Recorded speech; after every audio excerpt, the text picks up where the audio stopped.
I'm still trying to get my act together, which will probably never happen. But close is good, right? uh, I don't know if you got to see the episode 3 of Adventures of Misfit, if you're just joining me.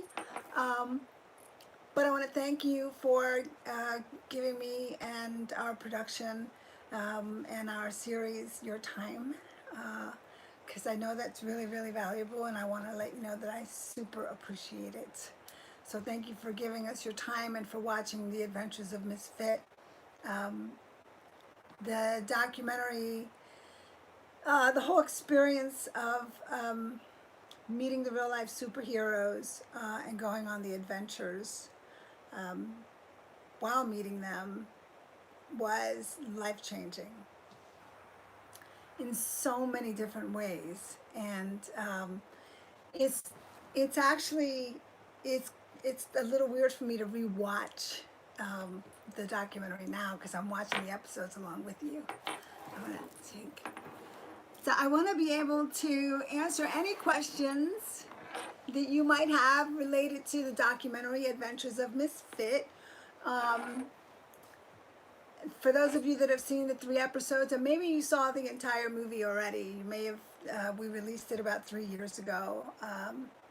So if you have any questions, I'm happy to answer those, and I know there have already been questions.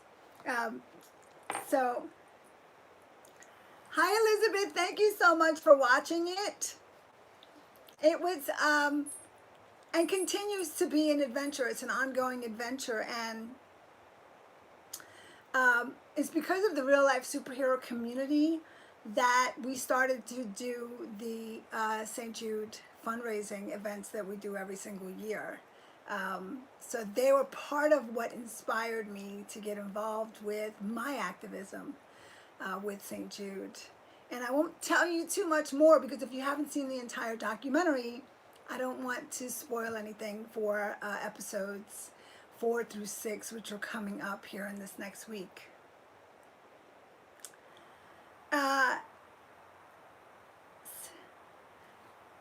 Sandro, I don't know exactly what you're saying, so I'll have to get that translated so that I can answer you. But mando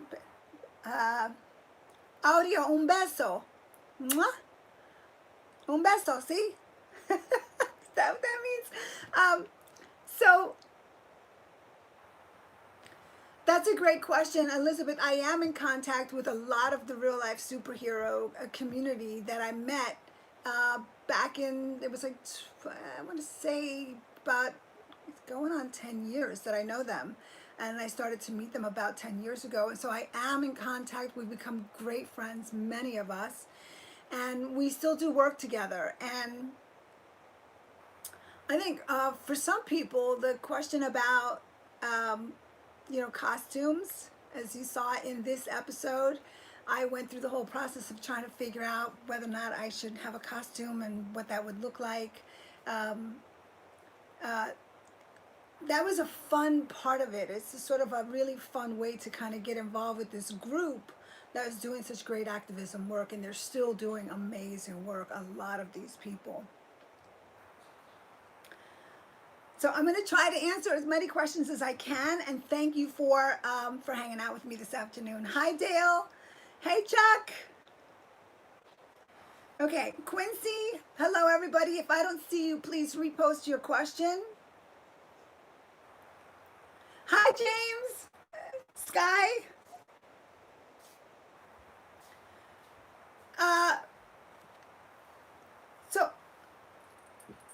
Okay, so I want to answer a question here. I'm going to just pick a question. How long have I been working out? I have been working out for the better part of, let's see, 36, 37 years. Most of my life. I've been working out for most of my life.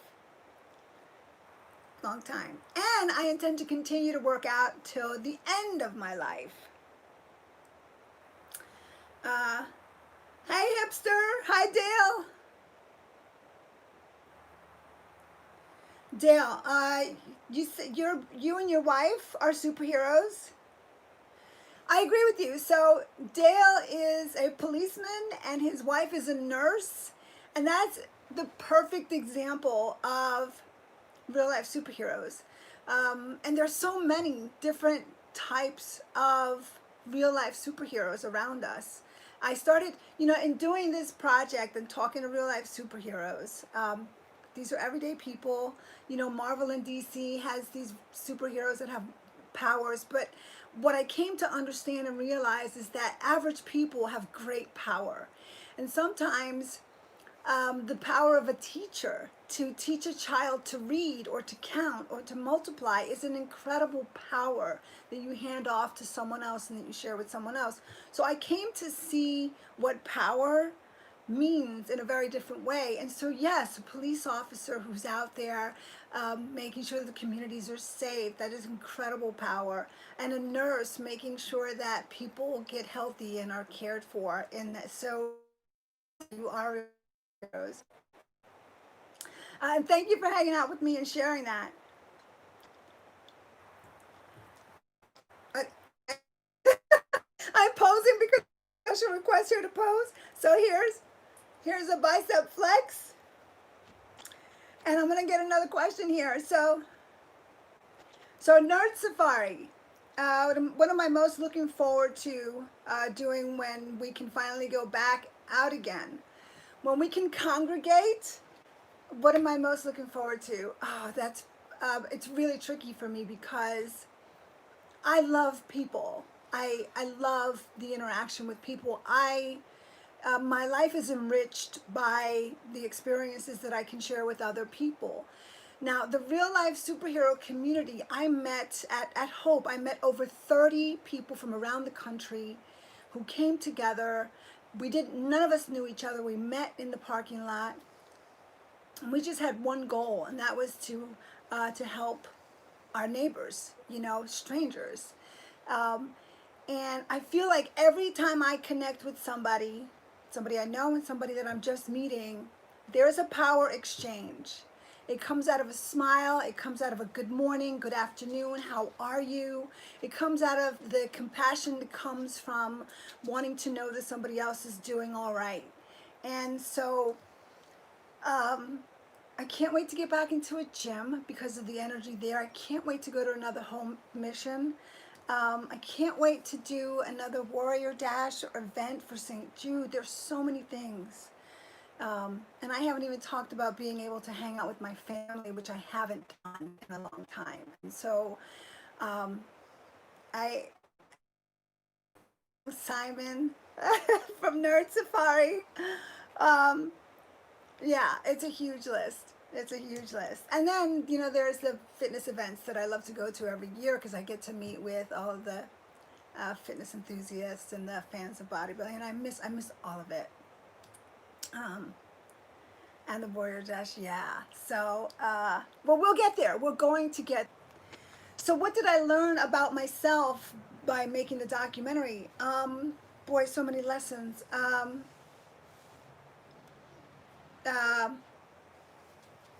what did I learn?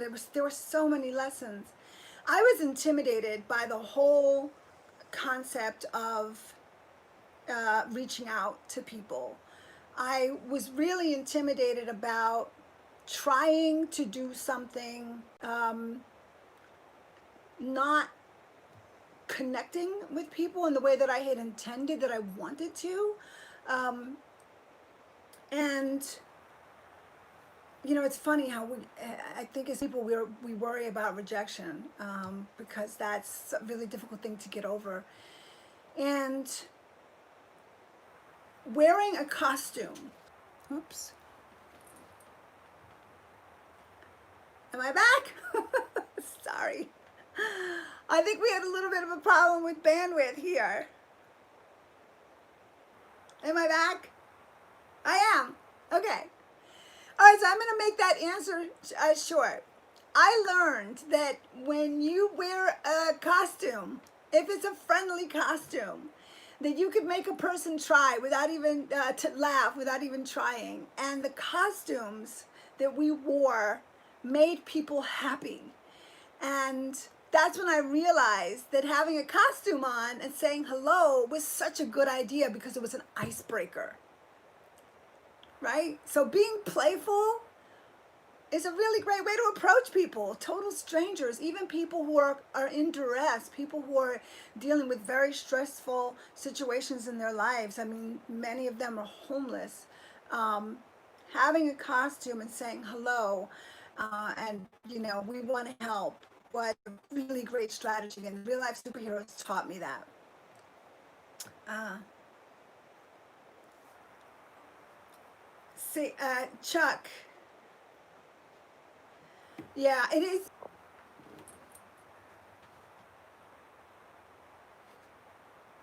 Hi, am I back? I'm sorry. I don't know what's going on with the bandwidth. Maybe, I don't know. So I apologize for that. Fortunately, I'm not 100% in control. Um, yeah. Yeah. So, any other questions? Any other questions? I know that there are questions that I haven't seen.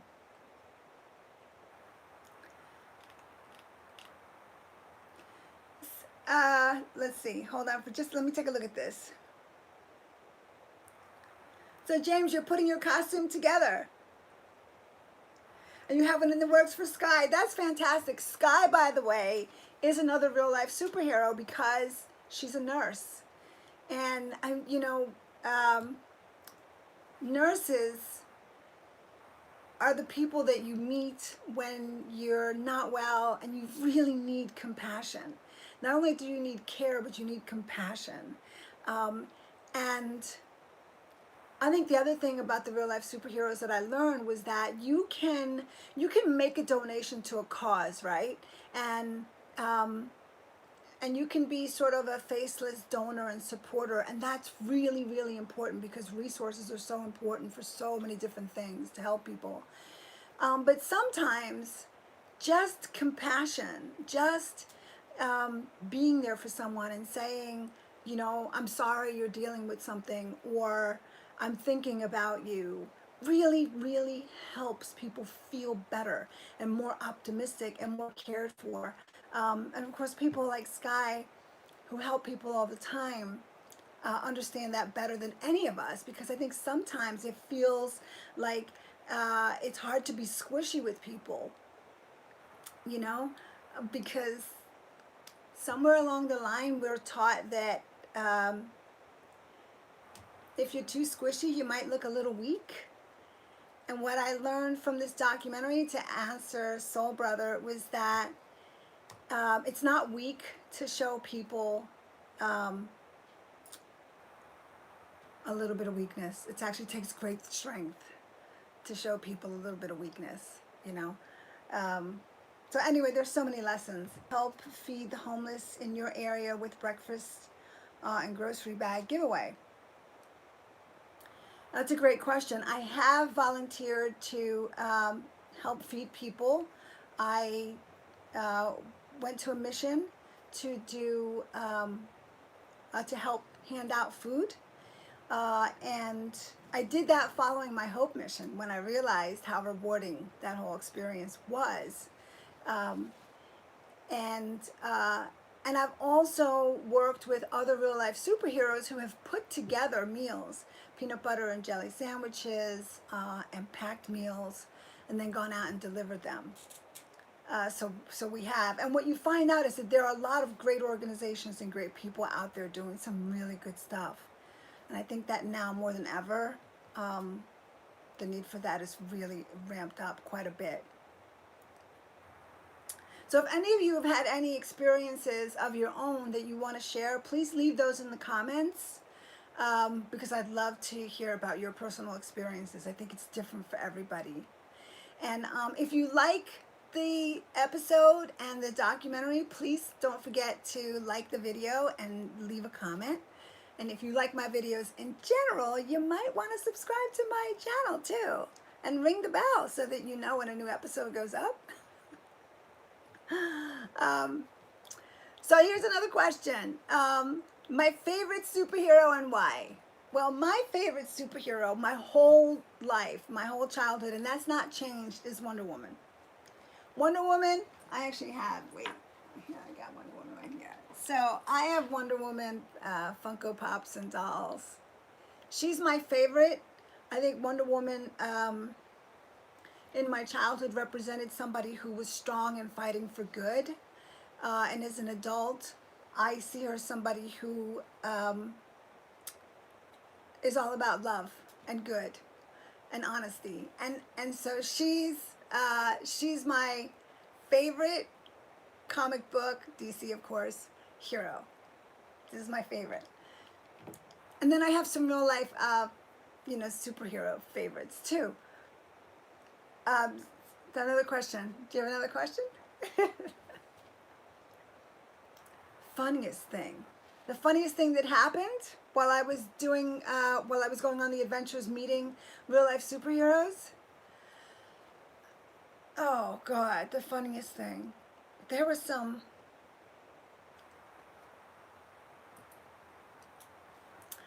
I don't know. What was the funniest thing that happened? I think I was with Danger Man and Danger Man would put me through a day of parkour training. And bodybuilders are a certain type of athlete. Parkour athletes are a certain type of athlete. I think you saw in the last episode that he asked me to jump on this, what was it? It was sort of like this power structure, I don't know, it was like a power box. And I could jump, but I couldn't climb all the way up. And I tried like 3 different times to get myself up, and I couldn't. So that's probably one of the funniest things. It was so funny we had to leave it.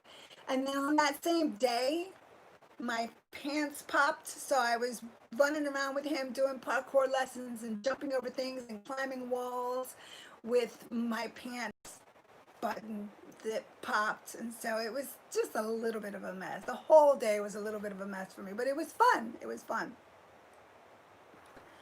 Hi, Icy. Good afternoon. Hi, Clay. Thank you for joining me. And that's a very nice thing to say, soul brother. Thank you, Chris. Next, did I not have upper body or leg strength? I did. I have a lot of upper body strength and a lot of leg strength. With parkour, it's sort of a combination of strength and momentum. And when you're climbing a really, really high structure, I could pull myself up, but I had to get from my fingers to my arms using biceps and then my shoulders to get up. And I think what I was learning with Danger Man. A lot of times lifting is not just about picking it up. You have to be strategic about how the best way. And a little more practice and I would have had it. Just moved on because it was one day that I had with Danger Man, and just out of the day, one day of shooting. So yeah, go back. I do have the DVDs available, and I believe they're still available on Amazon. So if you Amazon for Adventures of Misfit DVD, you'll find those there. And we send all of the DVDs out, so I'm really happy to sign that for you and send it out. So it's on Amazon, Adventures of Misfit DVD. Thank you for asking. Well, we just finished the St. Jude event, and in fact, in 2020, actually 2021, just this week, we raised more money. And so we actually raised $17,500 for St. Jude this year. I think that's going to go up because money is actually still coming in. And my guess is that our St. Jude event this year is probably going to happen somewhere around September, October. just like it did this year. And hopefully, you know, for the next 6 months, we'll get past the COVID situation and maybe we'll actually be able to come together for an event. I've got my fingers crossed on that. But so my guess is September, October, November, somewhere in there, just like we did it this year. And I know I can count you guys in. Hi, Lord. Thank you for joining. I know I'm missing questions. Am I afraid of heights? Not particularly. I'm not particularly afraid of heights. I tend to be pretty adventurous in general, although I did find myself doing things throughout the filming of this documentary that made me question my sanity and made me question whether or not I was being smart about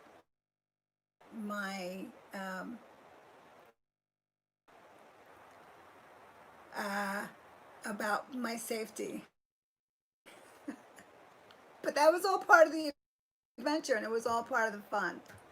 And that's also true of doing my first mud run, because and when I started to prepare for and so it forced me to go out of my comfort zone and change my training in ways that I had never done before. And it was a really good challenge. It was a little intimidating, and I'm so glad that I did it, because I learned a lot then. So, yeah. And then, of course, as a kid, I was known for jumping off the pier and always climbing trees. I was always in the emergency room with injuries as a kid. I don't know. I kept my mom on pins and needles quite a lot, apparently. So, you're supposed to grow out of that stuff, though, right? So I'm sure some of you know what I'm talking about, right? Okay, so another question. Wonder Woman, 1984.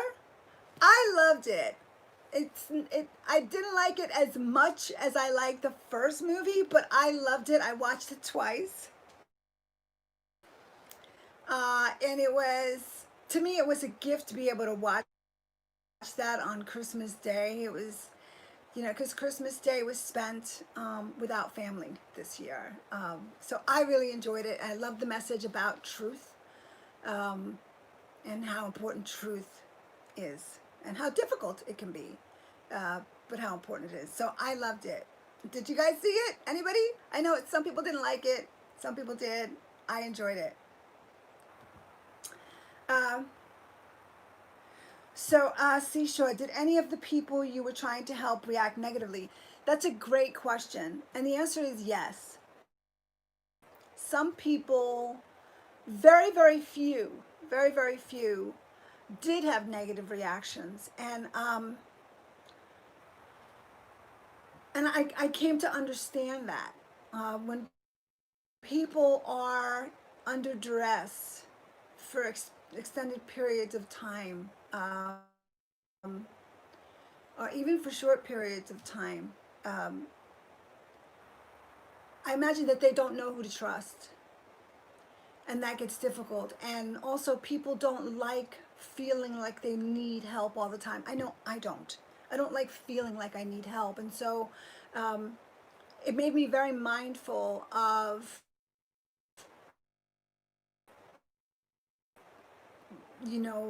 what I was doing.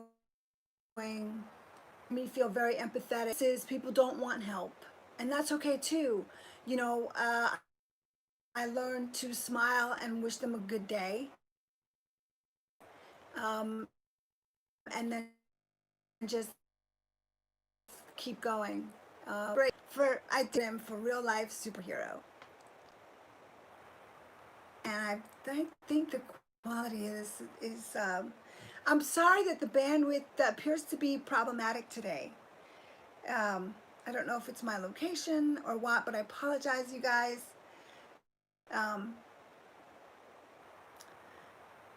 And you have your own Wayne Manor, James. I know you do.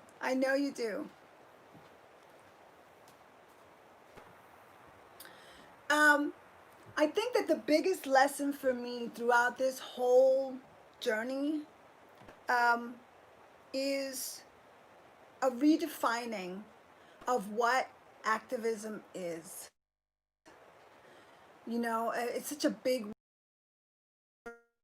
word, and sometimes people frown upon it, and sometimes people don't. Um, I think you could do small things, be active in helping the life of somebody else, including yourself, because when you think that you don't have to take on big missions, that small things really matter. That's the biggest lesson I learned. I learned that small things matter in big, big ways. And it sounds cheesy and it sounds corny, the saying good morning and sharing a smile um, really, really matters. Um, and I'm going to leave you with this. It can be very overwhelming to see a problem like homelessness or hunger or cancer. It could feel so overwhelming, and I felt overwhelmed all the time. I still feel overwhelmed when I see big problems. But what I learned and what I have to continue to remind myself is that I don't have to solve it. I don't have to make it all better, um, to make it a little better. That I can do something really small and really matter. There's nothing I can do. It does, you know, what what can I do to change things? But the real life superheroes taught me that small action. And so that's what I want to leave you. Biggest lesson I learned. Sometimes all you can do is hand somebody that really makes a big difference in the quality of that person's life at that moment. So with that, I'm sorry for the upcoming episode, and to get back into the gym with you to start doing some workouts, training videos that be interested in. Much.